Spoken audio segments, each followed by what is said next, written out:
नमस्कार दोस्तों, आज की इस कहानी में हम कीर्ति की दर्द कहानी बताने वाले हैं। कभी कभी अपनों के लिए अच्छा सोचना कब बुरा बन जाता है, हमें पता भी नहीं चलता। कीर्ति के साथ भी कुछ ऐसा ही हुआ। तो आइए अब जानते हैं कि क्या है कीर्ति की दर्द भरी कहानी। कीर्ति एक मध्यम वर्गीय परिवार से थी, जिसने अपनी स्नातक की पढ़ाई पूरी कर ली थी और अब वो अपने घर पर ही छोटे बच्चों को ट्यूशन पढ़ाती थी। कीर्ति का रंग गोरा था और वह दिखने में बिल्कुल गुड़िया की तरह थी। कीर्ति के माता पिता उसकी शादी के लिए एक अच्छे लड़के की तलाश कर रहे थे। तभी कीर्ति के मामा एक लड़के के बारे में बताते हैं। वो कहते हैं कि लड़का का नाम राहुल है, वह किसी कंपनी में मैनेजर के पद पर है और महीने के 80,000 कमाता है। कीर्ति के माता पिता ने लड़के की फोटो देखी तो उन्हें लड़का पसंद आ गया।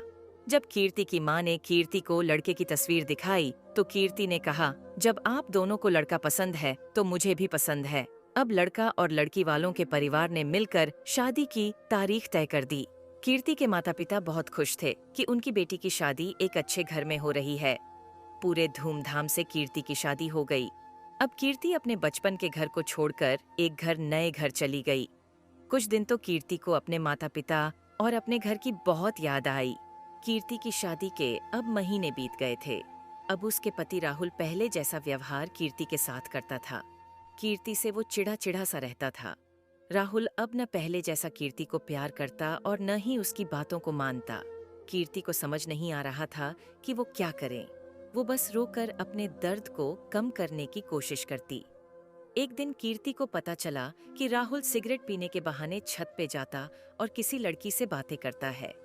जब कीर्ति ने राहुल से पूछा कि आप रोजाना छत पे जाकर किससे बात करते हैं, तो इस पे राहुल ने जवाब दिया कि वो मेरे ऑफिस का फ्रेंड है, बस उसी से बातें करता हूँ और तुम अपने काम से मतलब रखो, ज्यादा एसबीआई बनने की जरूरत नहीं है। होली का दिन था। राहुल के कुछ दोस्त उसके घर आए थे। सभी ने घर पर पार्टी किया।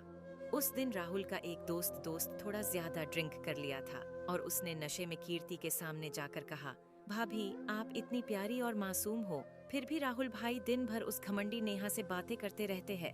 लगता है कि आप राहुल भाई का सही से ख्याल नहीं रखते। ये सुनकर कीर्ति का शक अब हकीकत बन चुका था। अगली सुबह जब कीर्ति ने राहुल से पूछा कि ये नेहा कौन है और क्या लगती है आपकी। राहुल, मैं तुम्हें क्यों बताऊं? कीर्ति, मैं बीवी हूँ आपकी। राहुल, देखो तुमसे पहले वो मेरे लाइफ में कीर्ति, तो फिर मुझसे शादी क्यों किया? राहुल, बस तुम अच्छी लगी इसलिए शादी कर लिया। कीर्ति, अब तुम देखना मैं उस कामिनी लड़की को कैसे सबक सिखाता हूँ। नेहा को कब? कीर्ति ने कामिनी कहा तो राहुल ने गुस्से में कीर्ति को बहुत मारा और उसे कमरे में बंद कर दिया। कीर्ति के सास को सब पता था, फिर भी वह अपने बेटे के सामने एक शब्द भी नहीं बोलती थी। शाम को जब राहुल आया तब उसने रूम का दरवाजा खोला। उस दिन कीर्ति की तबीयत खराब हो गई, फिर भी उसी हालत में उसने खाना बनाया। कीर्ति ये सारी बातें अपनी माँ को बताना चाहती थी, लेकिन चाहकर भी वह नहीं बता पा रही थी, क्योंकि वह जानती था कि अगर उसके माता पिता को ये सब पता चलेगा तो वह परेशान हो जाएंगे। राहुल अब कीर्ति के साथ नौकरानी जैसा व्यवहार करने लगा। छोटी छोटी बातों पे उसे मारता। कीर्ति अब धीरे धीरे डिप्रेशन का शिकार होने लगी।